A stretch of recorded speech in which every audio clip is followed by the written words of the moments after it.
My name is Raymond Melville. I'm 79 years old, a retired high school principal from Vermont. And for the past 6 years, I've been living alone in the house I once bought with my late wife, Virginia. It's a modest, 2-story place tucked at the edge of a small, windswept town, surrounded by a slow-growing garden, a creaking white fence, and memories so loud they sometimes drown out the silence. I still fix my coffee the way Virginia used to. 3 scoops, half a spoon of sugar, dash of cinnamon, a stubborn ritual that always tastes like something's missing. I still read the morning paper, even though the ink smears and the stories feel like they're meant for someone younger. I still talk to the framed picture of her in the kitchen, telling her when the tomatoes are almost ripe, or when the wind reminds me of that trip we took to Maine in '76. It's not madness. It's continuity. It's the only conversation in this house that feels honest anymore. Since Virginia passed, the walls of this house have become both my refuge and my prison. I keep everything in order. Clean floors, tidy drawers, nothing left to rot in the fridge. I may live alone, but I'm not some disheveled widower with slippers and soup cans. I still dress every morning in slacks and a pressed shirt. I still polish my shoes, and I still know the names of the presidents and the capitals of every state. People see an old man, and they assume erosion, as if time always washes away dignity. But I've lived too long, worked too hard, and stood too straight to let that happen quietly. I'm not fading. I'm not fragile. And yet, that's exactly what they see. By they, I mean my daughter Caroline and her husband, Paul. Caroline is my only child, and until recently, I still believed there was some kind of warmth left in her. Maybe I saw it out of habit, or maybe I just confused obligation for affection.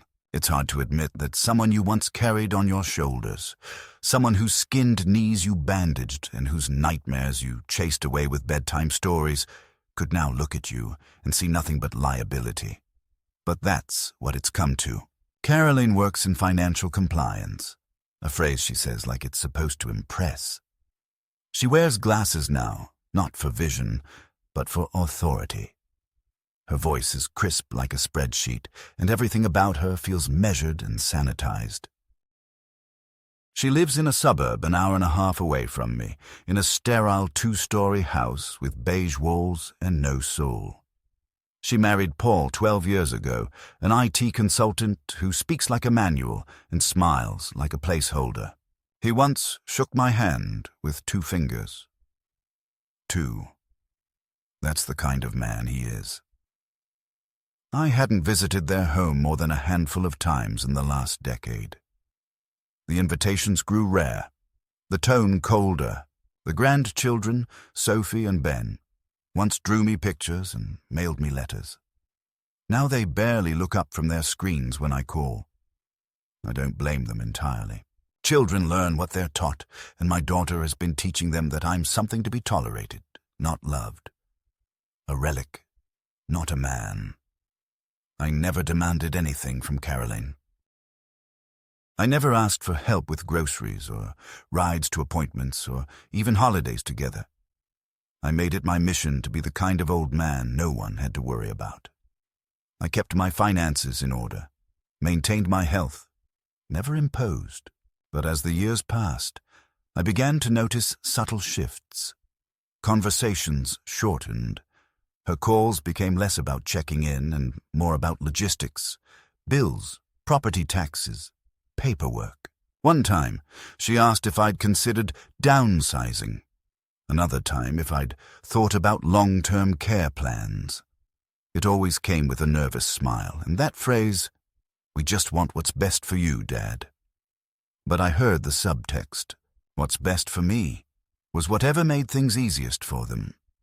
The truth is, I started falling more often. Nothing serious, just slips. Once in the garden, once on the porch steps, once getting out of the shower. I never told Caroline. I didn't want to give her ammunition, but somehow she found out about the last one. The doctor asked if he could inform a family member, and before I could object, She was already on the phone. "Dad," she said later that day. Her voice softened artificially. "I think it's time we talk about you staying with us for a while." At first I resisted. I told her I was fine, that I had neighbors nearby, that I had food in the fridge, that I was more capable than she thought. But Carolyn is persistent in a way that doesn't feel like love. She speaks in legal terms. "We just want you somewhere safe. We can help with your medications. It's temporary." Paul joined the call at one point to tell me they'd already prepared the guest room. They both framed it as a generous offer. A family gesture, a change of pace. But there was an undertone I couldn't ignore. This wasn't a choice. It was a relocation. And it didn't feel like home. It felt like surrender. Eventually, I agreed. Not because I trusted them, but because part of me wondered if I was being too proud. Maybe they really did want to reconnect. Maybe it would be good to be near my grandchildren. Maybe Virginia would have told me to try. She always believed in second chances.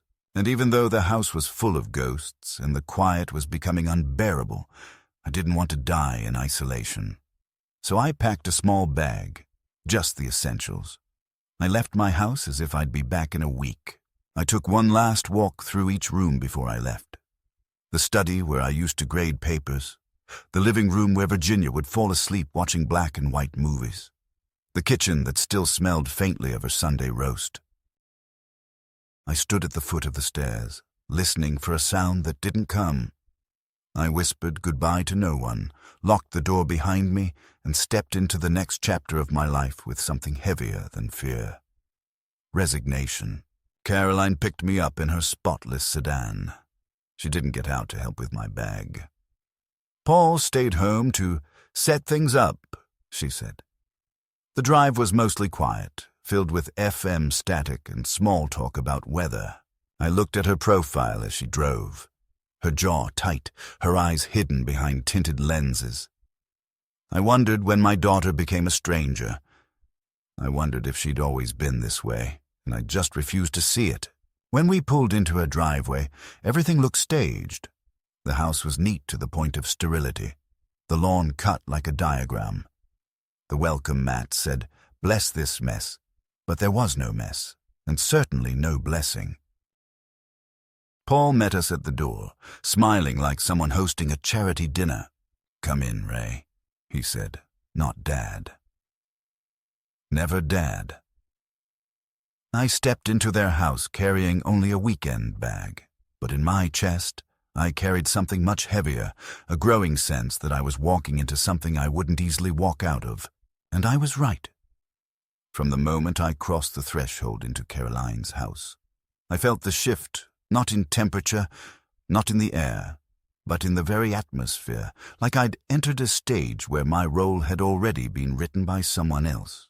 The guest room they'd prepared for me was on the first floor, tucked behind the laundry room, windowless and dim, with a narrow twin bed pushed into the corner and a nightstand that looked like it had been taken from a motel clearance sale. There was a lamp with no bulb, a digital clock blinking 12 o'clock, and a single chair with uneven legs. On the dresser was a folded paper with a Wi-Fi password and a laminated list titled House Guidelines. At the top, in bold letters, "Please do not touch anything without asking." That sentence hit harder than I expected. I sat on the edge of the bed, rereading the list. No adjusting the thermostat, no food outside the kitchen, no unplugging or moving electronics, laundry on Tuesdays only, showers limited to 10 minutes. If assistance is needed, please notify Caroline or Paul in advance. It didn't read like guidelines. It read like a boarding house notice. I thought back to what Caroline had said over the phone.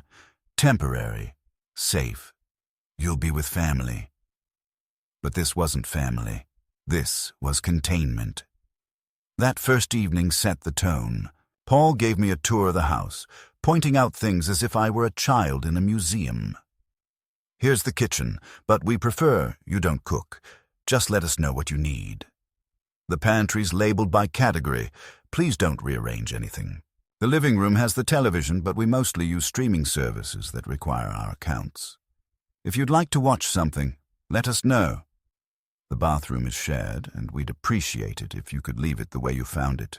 Every word was spoken politely, but with that tight-lipped restraint people use when they're laying down the law. Caroline stood behind him, nodding like a co-director of a small, joyless film. They'd constructed an entire ecosystem where my presence was managed, not welcomed. It became clear very quickly that this wasn't a visit.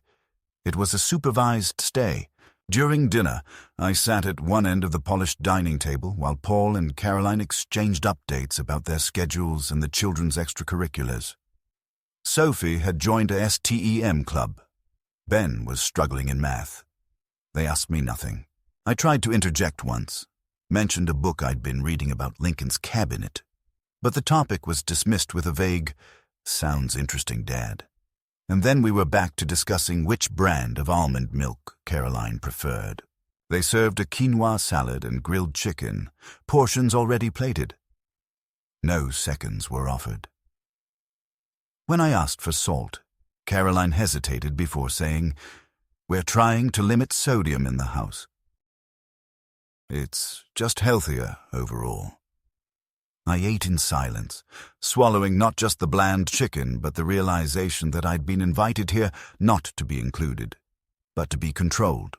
That night, I lay awake listening to the sound of the dishwasher and the occasional floorboard creak. The sheets were stiff, the pillows synthetic and too high. I stared at the ceiling and tried to understand what this arrangement truly was. I had imagined shared breakfasts, maybe helping Ben with homework, perhaps telling Sophie stories about Virginia. I had hoped for some kind of reconnection, but this didn't feel like an open door. It felt like a waiting room for some process I wasn't privy to. The next morning, Caroline greeted me in the kitchen, already dressed in business casual, holding a protein bar in one hand and her phone in the other. "We've arranged a schedule, Dad," she said, handing me a typed document. It was color-coded by day and time, listing everything from breakfast window to quiet hours.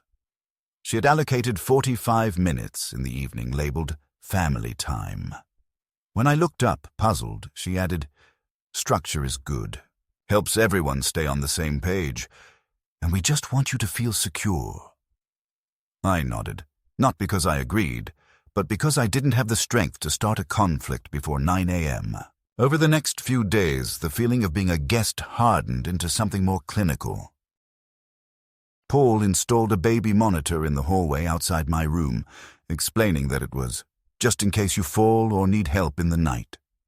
They began pre-portioning meals for me and leaving them in containers labeled Dad Lunch or Dad Dinner, even though I never asked for such a thing.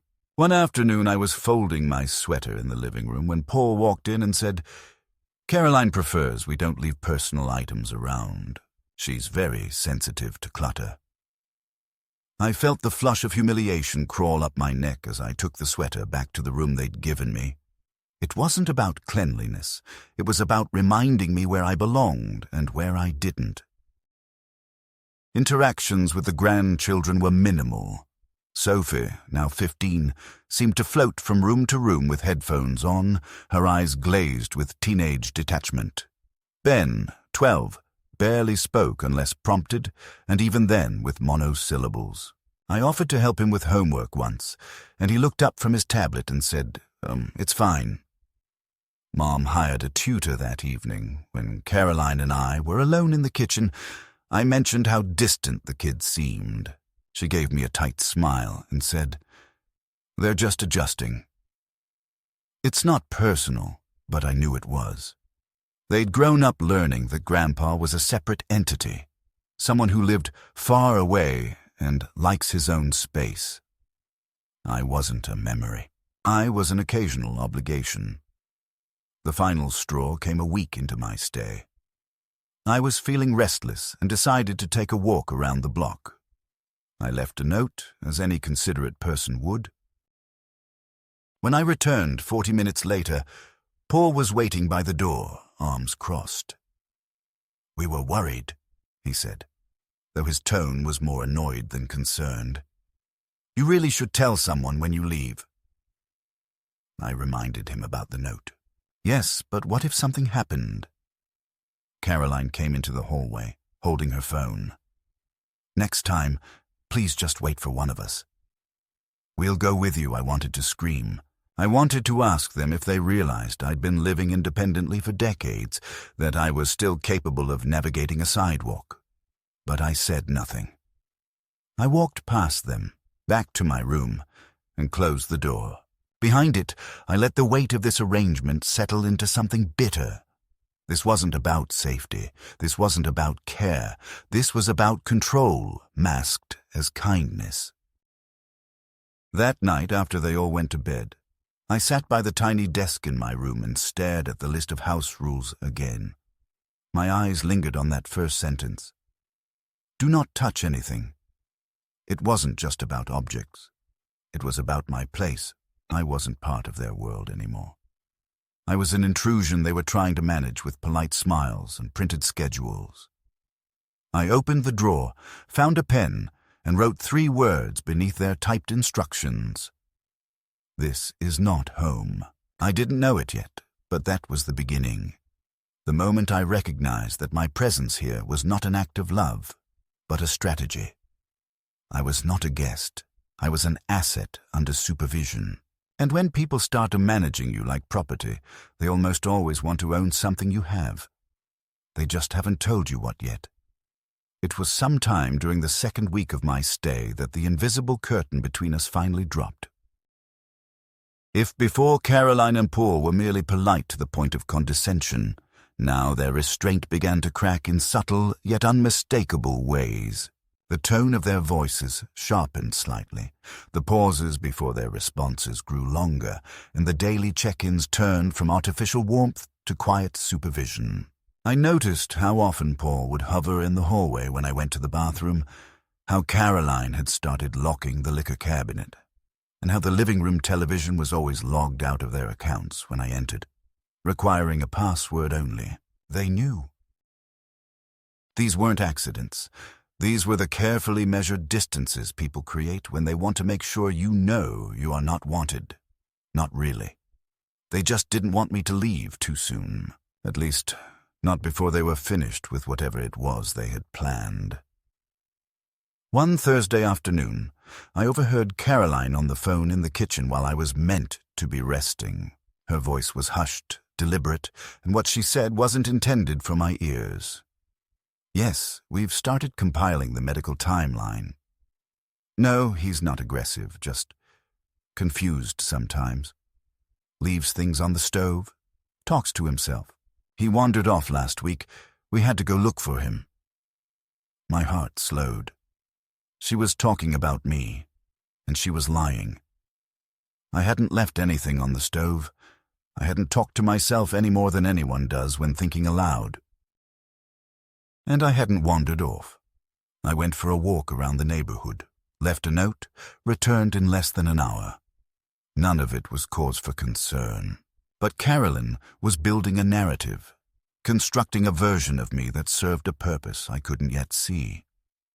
I stayed very still, holding my breath, hearing her continue. "The doctor said early signs of cognitive decline.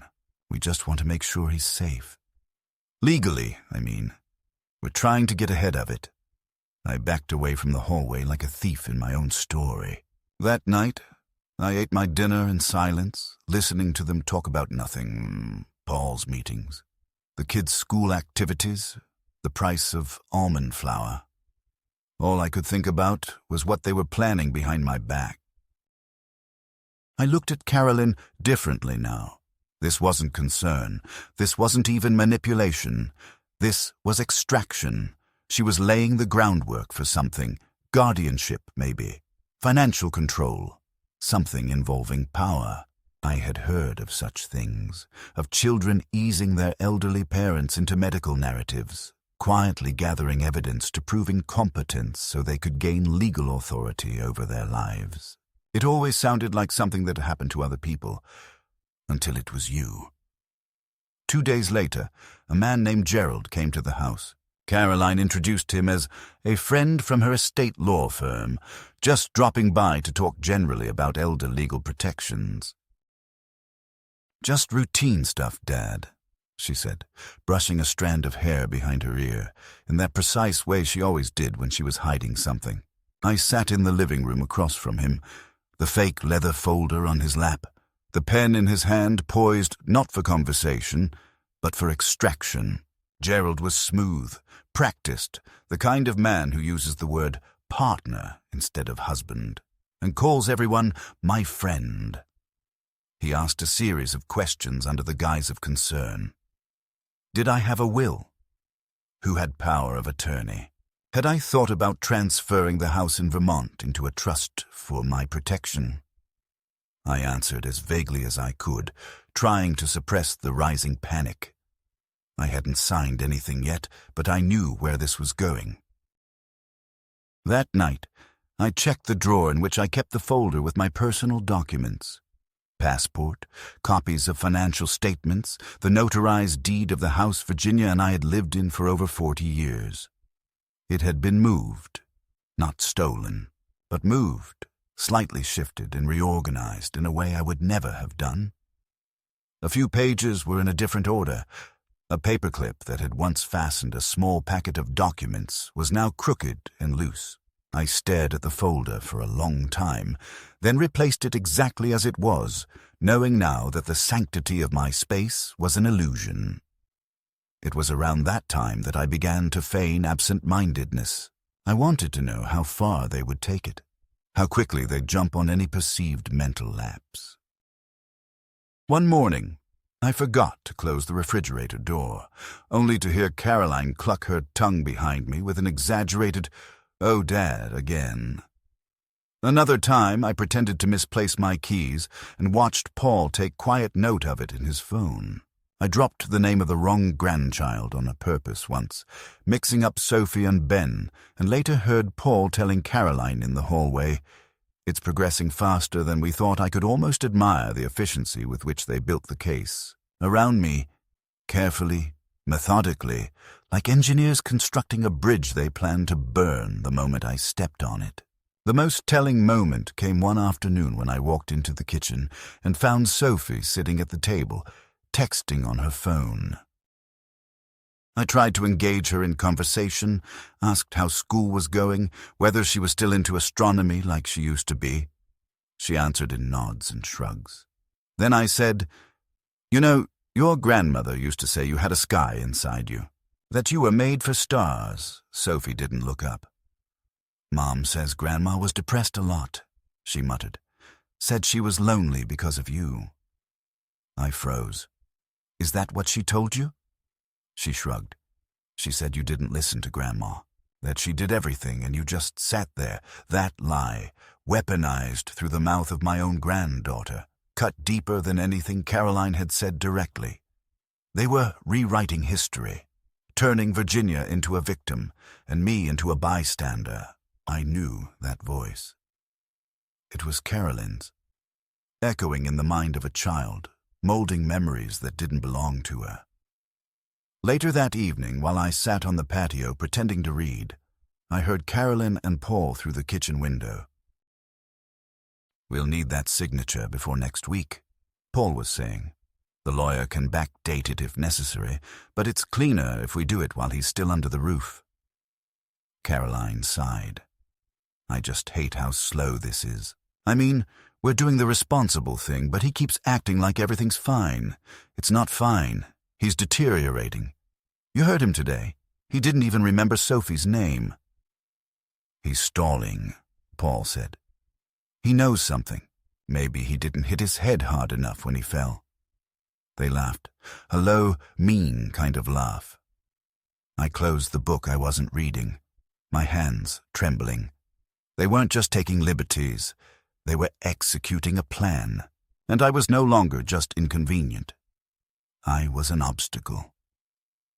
I spent that night awake, running through every conversation, every time Caroline had offered to help with the bank, every time Paul had asked for a quick signature on something.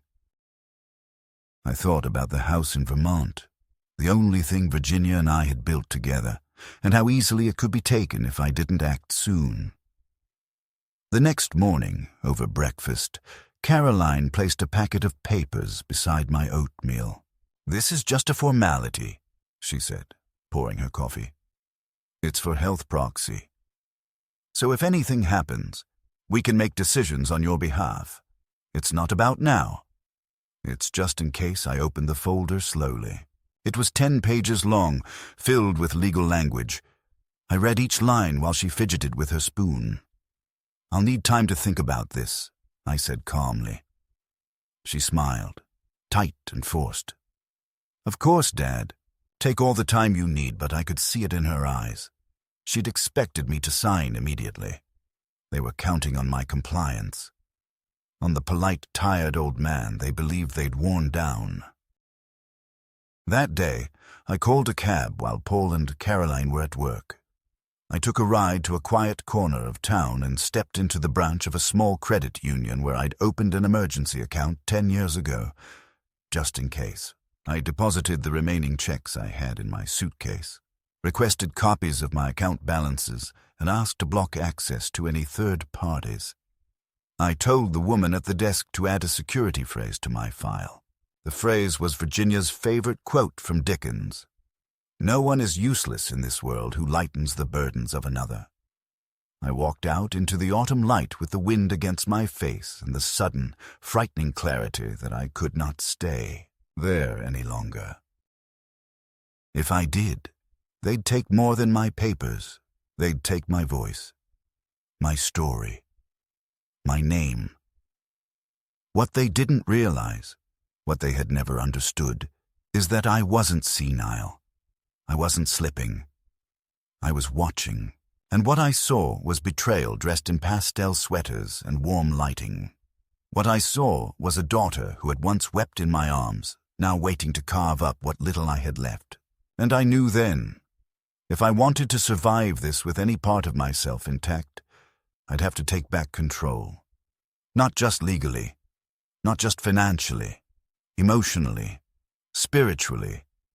I would not go quietly into the role they had written for me. I would not be a footnote in their convenience. The curtain had lifted.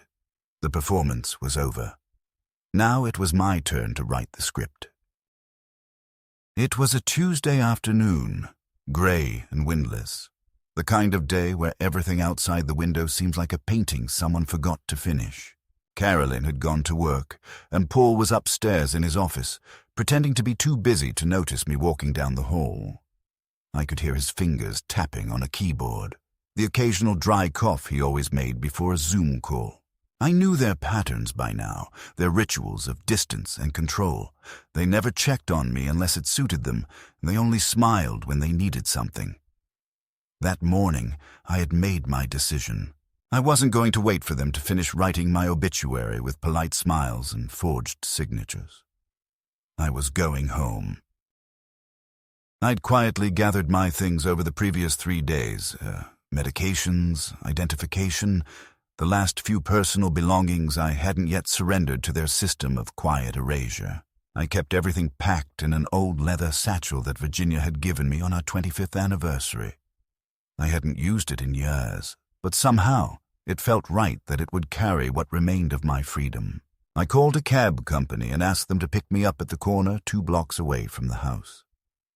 "I'll walk there," I told the dispatcher. "Just don't honk. I don't want anyone inside the house knowing she didn't ask questions, just gave me a quote and an arrival time." That silence, that lack of curiosity, it felt more like kindness than anything I'd received in weeks. When the time came, I slipped out the back door and walked through the alley, moving slowly but deliberately, my heart pounding harder than it had in years. At every turn, I expected Caroline's voice behind me, some command, some theatrical plea. "Dad, where are you going?" But no one came. No one noticed. I was invisible to them until they needed a signature or a story to tell the lawyer. The cab pulled up exactly on time. The driver, a middle-aged man with kind eyes and a worn baseball cap, helped me with my bag. "Heading far?" he asked as we merged onto the main road. "Home," I said. "I'm heading home." It took us nearly 3 hours to get back to my house in Vermont. I stared out the window the entire ride, watching the landscape shift from suburb to open road, from plastic strip malls to familiar wooded stretches that had once been part of my morning walks. When we pulled up in front of my house, I felt something inside me loosen. The porch sagged a little more than I remembered. One of the shutters was hanging slightly crooked, but it was still mine, still standing, still waiting for me. I paid the driver with cash I'd hidden from Caroline's watchful budgeting, thanked him, and stood for a long moment at the base of the steps, letting the wind touch my face like an old friend. Inside, the air was stale and cold, but clean. I hadn't been gone long enough for anything to rot, but dust had started reclaiming corners. I turned on the lights, opened the windows, and walked through the rooms one by one, not just to inspect them, but to remind myself that I existed here. This was the place where Virginia had danced barefoot in the kitchen, where we'd hosted Christmas for 20 years, where I'd fallen asleep reading Twain on countless rainy afternoons. No laminated rule lists, no cameras, no soft surveillance, just memory, silence, and the quiet hum of dignity. The next morning, I drove to the office of a man named Daniel Thurber, a lawyer I had met once during a local historical society event and who had given a short talk on elder financial protection. He remembered me immediately. "Mr. Melville," he said, standing to shake my hand. "What brings you in?" I told him everything. Not just the facts, but the feeling of it, the surveillance, the lies, the slow erosion of autonomy. He listened carefully, occasionally taking notes, his brow tightening as the story unfolded. "They've started preparing medical documentation," I said. "I'm sure of it, fabricated or exaggerated. They want guardianship, power of attorney. They want access to the house and what's left in the accounts." He nodded slowly. "It's more common than you think," he said. "They dress it up as care, but really, it's acquisition. They think they're entitled." He opened a file and began listing the steps. "We'll need to file a revocation of any existing powers of attorney. Create a new trust for the house, with a beneficiary of your choosing. Secure your bank accounts under new protections. And if they've already submitted anything to the court, we'll need to counter it preemptively." I exhaled. I hadn't realized how tightly I'd been holding myself. "I want everything airtight," I said. "I want there to be no way back in for them." "Not ever again," Daniel nodded. "Then we'll get to work." That evening, after I returned home, I found the answering machine flashing. 9 messages, all from Caroline. The first few were casual, performative concern. "Hey Dad, just checking in. Hope you're settling in okay back home." The next were more urgent. "We really need to talk. Can you please call me? It's important." And the last one, delivered in a voice tinged with both fear and fury. "Dad, I don't know what you think you're doing, but you're making a big mistake. You're not thinking clearly.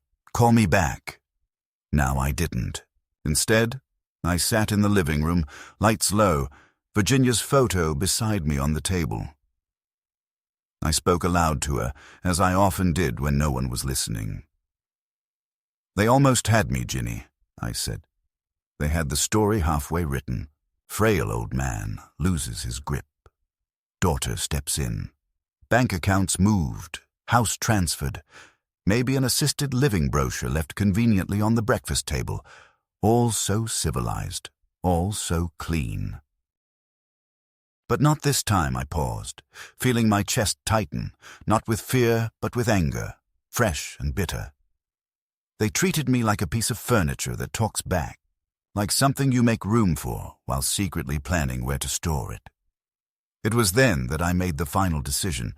not just to protect what I had, but to reclaim what they tried to strip from me. My right to be difficult, stubborn, fully human. I would no longer shrink myself to make others comfortable. I would not hand over my life in tidy little legal parcels. I had weathered war, buried a wife, outlived colleagues, and seen friends disappear into hospital rooms and silence. I knew what dignity looked like, and I knew when it was being stolen under the guise of love. They would come for me again, I was sure of it. There would be more calls, maybe a visit. Paul would bring paperwork. Caroline would wear her concerned daughter mask, all softness and veiled threats. But this time, I was ready. This time I would meet them not as their version of me, doddering, confused, grateful, but as the man they had forgotten I still was. Their plan had already begun to fall apart the moment I walked out of their house and into my own, and they didn't even know it yet. The first knock on the door came 5 days after I'd returned home, just after noon. While I was standing in the kitchen peeling an apple, the blade sliding with that smooth, familiar resistance through the skin. I had expected it, though maybe not so soon. Through the front window, I saw Caroline standing on the porch, her arms crossed, a leather satchel clutched tightly against her hip like a legal weapon. I let the doorbell ring once, twice, before opening it. "Dad," she said, breathless with forced patience, "we need to talk." I stepped aside, gesturing for her to come in, but she didn't move. "Paul's in the car," she added, as if that was some reassurance. I told her to come in if she wanted to talk. Nothing would be said on the porch for the neighbors to overhear. She finally entered, her heels clicking sharply on the wooden floor, and I could feel her discomfort the moment she crossed the threshold, like she had expected something different. Dust, disarray, the mark of a man unraveling. Instead, the house was clean, the air smelled of cinnamon and coffee, and the sun poured in through the windows just as it had for years, illuminating not decay, but quiet persistence. She walked into the living room and perched at the edge of the armchair like a poised threat. "We're very concerned," she began, her voice carrying the strained notes of someone practicing empathy like a second language. "You left abruptly. You didn't say anything. We didn't know if you were safe. Do you understand how serious that was?" I sat across from her, letting the silence stretch just long enough to force her to look me in the eye. "I left because I was no longer welcome," I said simply. She opened her mouth, but I held up a hand. "Don't pretend it was anything else. You monitored my movements, controlled what I ate, fabricated stories about my memory, and brought a lawyer into your house under the guise of a friendly visit. You didn't want me there, Caroline. You wanted what I have." Her face flushed, but she held her composure. "That's not true. You're twisting things. We were trying to help. You've been struggling since Mom died. Anyone can see that struggling," I repeated, almost smiling. "Because I live alone? Because I take my own walks and pay my own bills? Or because I haven't handed you the deed to my house and the keys to my bank account?" She stood abruptly and began to pace. "This is ridiculous. Paul and I have been worried sick. We didn't know where you were, if you were hurt, if you'd fallen." "You knew exactly where I was," I interrupted. "You've known from the start. What you didn't know is that I still have enough clarity to protect myself. That I still remember how betrayal sounds, even when it's dressed as concern." She exhaled sharply and retrieved a folder from her satchel, holding it out to me like a peace offering, though the gesture carried the energy of a trap. "This is just paperwork to clarify things. A cohabitation agreement, some medical authorizations. Nothing binding, just formalities. I didn't take it.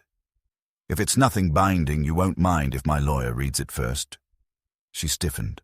"You hired a lawyer?" "Of course I did," I said, rising from my chair, "because I know what you're doing. And it's over." She looked at me, eyes narrowed, then turned toward the door. "You're making a huge mistake," she said, her voice trembling with rage. "Paul and I were trying to help you, but if this is how you want it—" "It's exactly how I want it," I said, "and tell Paul not to come onto my property again. If he does, I'll have him removed." She opened the door, stared at me for a long second, then left without another word, slamming it harder than she needed to. I stood in the entryway for several minutes after she was gone, the silence ringing in my ears like an aftershock. I knew this wasn't the end. It was only the first strike in a war they were convinced they could win. 3 days later, a letter arrived in a thick white envelope bearing the seal of a firm I didn't recognize. It was a formal notification from a law office representing Caroline and Paul, alleging concerns about my mental fitness, referencing erratic behavior, potential cognitive decline, and concerns raised by family members. It was a request for voluntary evaluation and a preliminary inquiry into the possibility of adult guardianship. I brought the letter straight to Daniel, who read it with a kind of cold disgust. "They're moving fast," he said. "They want to force a court review, and they're hoping you'll react emotionally and give them the very evidence they need to prove instability." "What's our move?" I asked. He leaned forward. "We go on offense. We file a counterclaim affirming your legal and mental capacity, attach notarized statements from your doctor, your neighbors, your financial institutions, and we notify the court that any guardianship motion will be contested with full legal resistance." "And if they fake documents?" I asked. "Then we get forensic experts." "We escalate. I've seen this before, and I've won." I nodded. "Then let's begin." The following week became a flurry of signatures, documents, affidavits.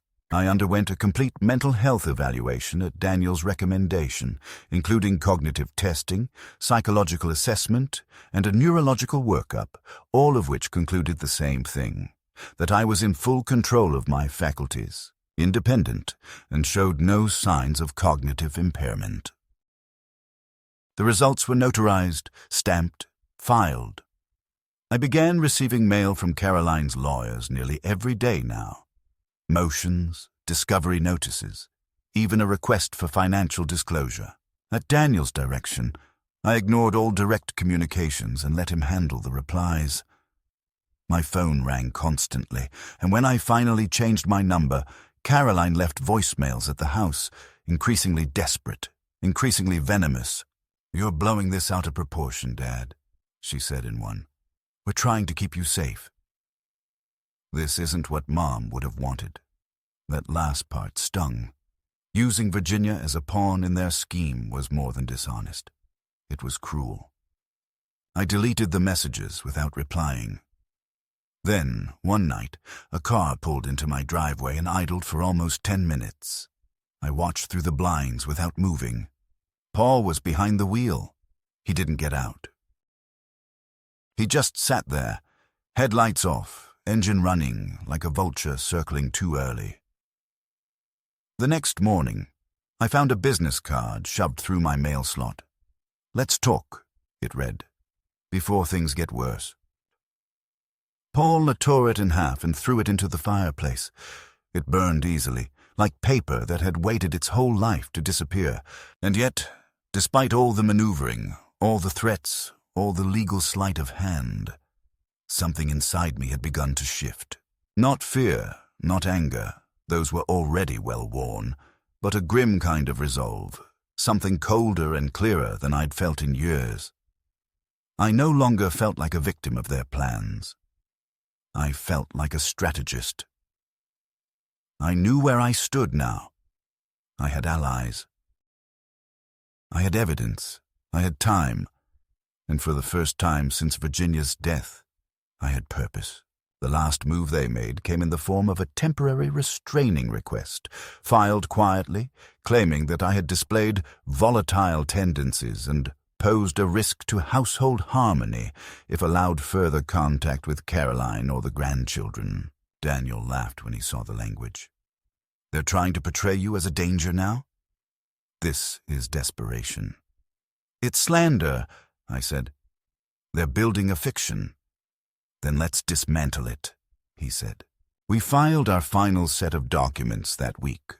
A full petition for legal protection of my state, a revocation of any prior informal financial arrangements with Caroline, and a formal request to subpoena all communications between her and the law.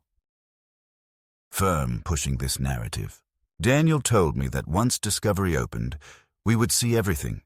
Emails, texts, internal memos. If there's even a hint of manipulation or fabrication, he said, we'll find it.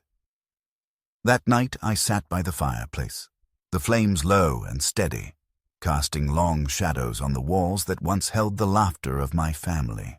I thought about the years I had spent believing that silence was a form of peace, that going along with things would preserve harmony, that love could excuse anything. But Caroline had taught me something different. That sometimes the people you raise, the ones you protect and nurture, grow into strangers. That not every bond survives betrayal, and that protecting yourself isn't selfishness, it's survival. They had pushed, I had pushed back, and now, the walls they'd built around their version of me, the fragile, forgetful old man they thought they could maneuver like a chess piece, had collapsed under the weight of truth. They didn't know the man they were dealing with. They had forgotten the principal who once ran a school of 1,200 students, who negotiated with union leaders, calmed angry parents, and stood up to school boards with more politics than sense. They thought age was an erasure. They were wrong. Age is memory sharpened, experience hardened, strength redistributed, and I would show them. It was just after 10 on a cold Thursday morning when I received the call from Daniel that the court date had been set. A hearing had been scheduled in probate court, one that would decide whether the petition for guardianship that Caroline had insisted was protective had any legal standing at all. Daniel sounded calm but firm, his tone carrying the practiced confidence of someone who had done this dozens of times but still understood the personal stakes involved. They're not backing down, he said. Their attorney submitted an amended complaint yesterday, pushing the claim that you've become erratic, that you're a threat to yourself. They're using your return home as evidence that you're resistant to care. Their strategy is to portray your independence as delusion.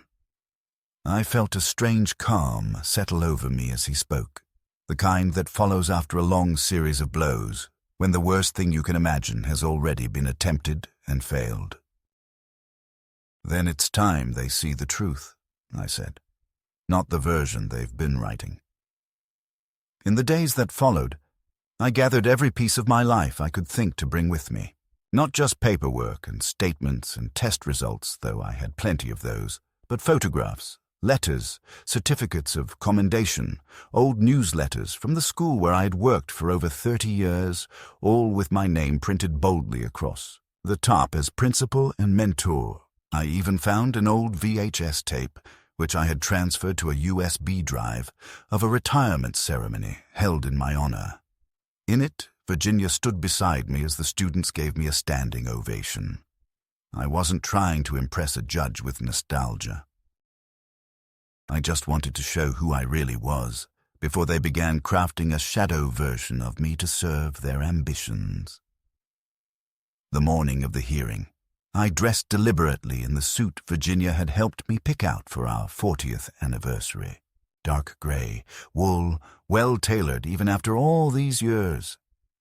I shaved carefully, polished my shoes, and buttoned my cuffs with the same steady hands that had once tied my daughter's shoelaces. As I walked into the courthouse with Daniel by my side, I felt not fear, not dread, but a quiet anticipation, the same I used to feel before addressing a room full of restless teenagers, nerves and purpose braided together.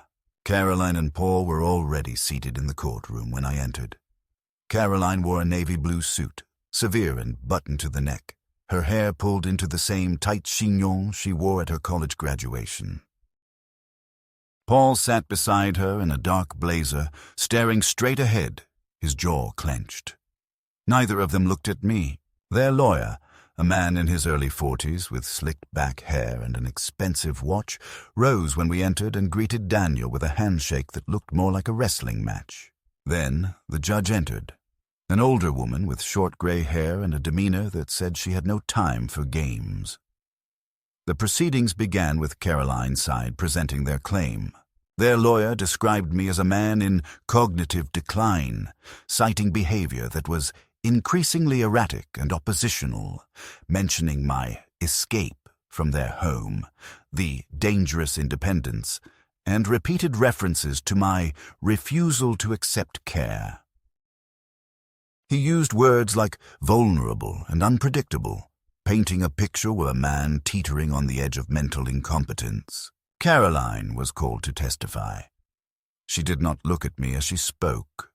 Her voice trembled slightly at first, but she quickly found her rhythm, slipping into that tone she used when justifying unpleasant decisions to her clients.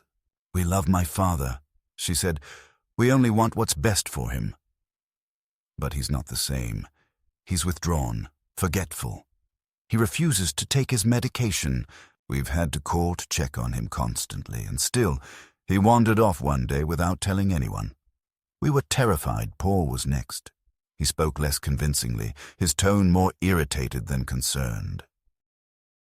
He described me as combative, said I frequently misunderstood instructions, and accused me of leaving doors unlocked, endangering everyone. His words stumbled at times, but the image he painted was consistent with Caroline's. An old man who needed help and didn't know it. Then Daniel stood. He was methodical, measured, but beneath that calm, there was iron. He presented the evaluations, the medical letters, the documentation of my cognitive capacity. He pointed to the sudden legal actions, the timing of the guardianship request directly following my decision to leave their home, and the attempt to establish power of attorney through routine paperwork. He handed the judge a timeline of events, showing how Caroline's concern only seemed to intensify after I withdrew financial access. Then it was my turn. I stood slowly, steadied myself, and looked directly at the judge. "Your Honor," I began, "I've been many things in my life. A teacher, a principal, a husband, a father. And I understand that age changes us. I understand that sometimes it's hard for our children to see us as we are, rather than as they fear we're becoming. But I am not incompetent. I'm not in decline. I'm simply inconvenient to a version of events that doesn't serve their plans." I pulled out the photograph of Virginia and me at our retirement party and held it up. My wife and I built a life from scratch.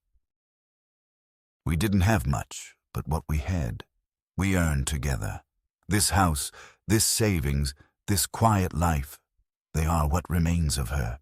And I will not hand it over to anyone under false pretenses. I paused, looked at Caroline, who for the first time in the entire hearing dropped her eyes. I know what it looks like when someone cares. It doesn't involve monitoring their walks or rationing their food. It doesn't include lawyers and deception. It looks like presence, patience, and love. I sat down, my breath caught in my throat, but steady. The judge asked a few more questions, calm, procedural, and then called a recess. During the break, I remained seated.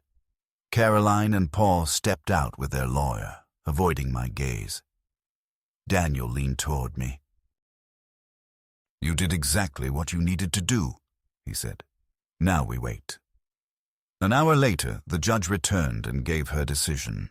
The guardianship petition was denied, citing insufficient evidence, an intact cognitive profile, and the appearance of financial motivation from the petitioners.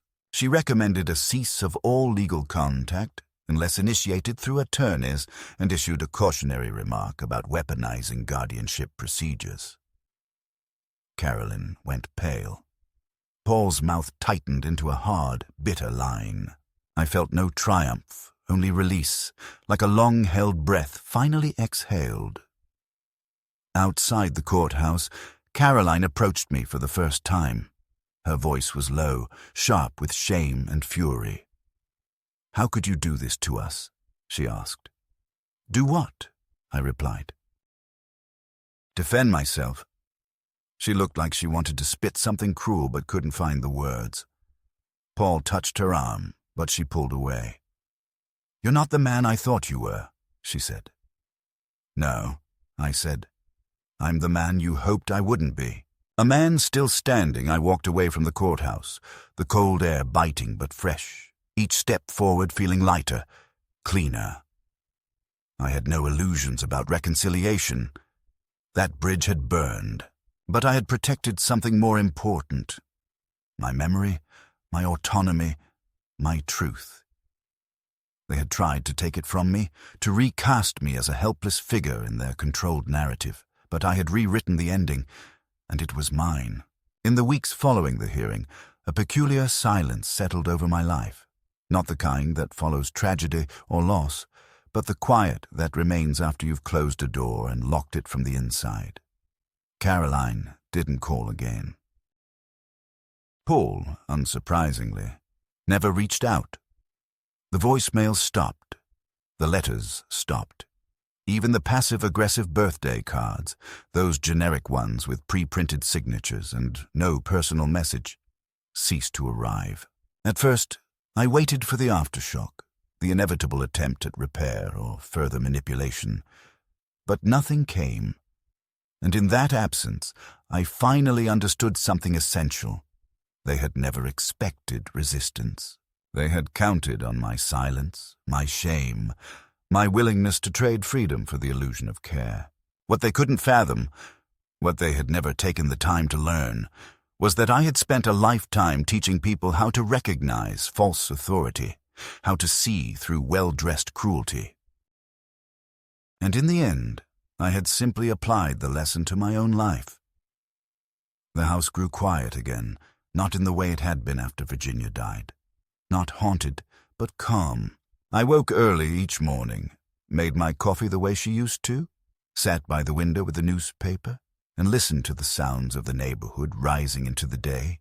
Distant dogs barking, the hum of a lawnmower, wind brushing against the eaves like an old friend returning. I began tending the garden again. The tomato vines had gone wild while I was gone, and the hydrangeas were yellowing from neglect. I took pleasure in pruning, watering, grounding myself in that simple rhythm of care without expectation.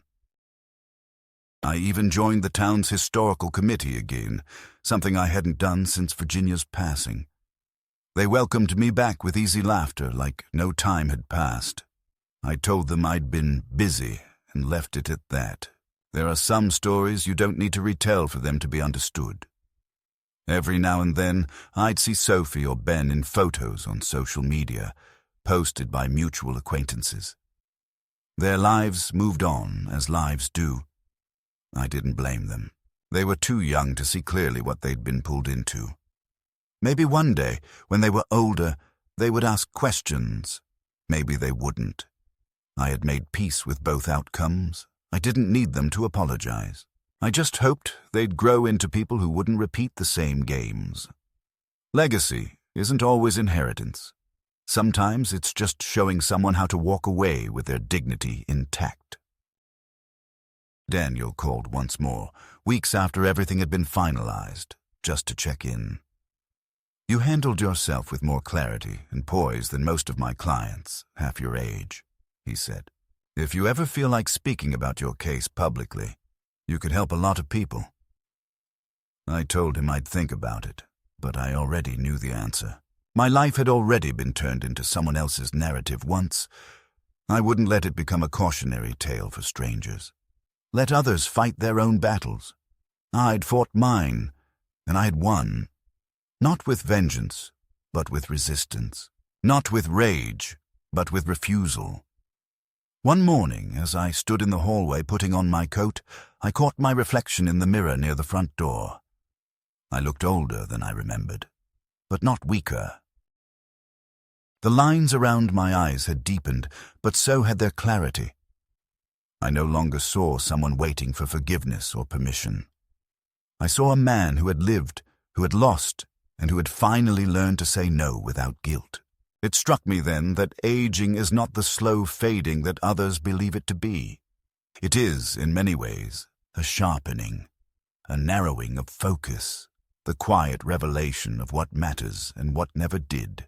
I walked down to the post office later that day and mailed a final letter, not to Caroline, not to Paul, but to the local registrar of property. Enclosed was an updated deed, officially transferring my house into a private trust, with explicit instructions that it would pass not to family, but to a local organization that provides transitional housing for veterans and elderly residents at risk of displacement. I had visited the place once and spoken with a woman who reminded me of Virginia, kind, direct, unafraid of hard truths.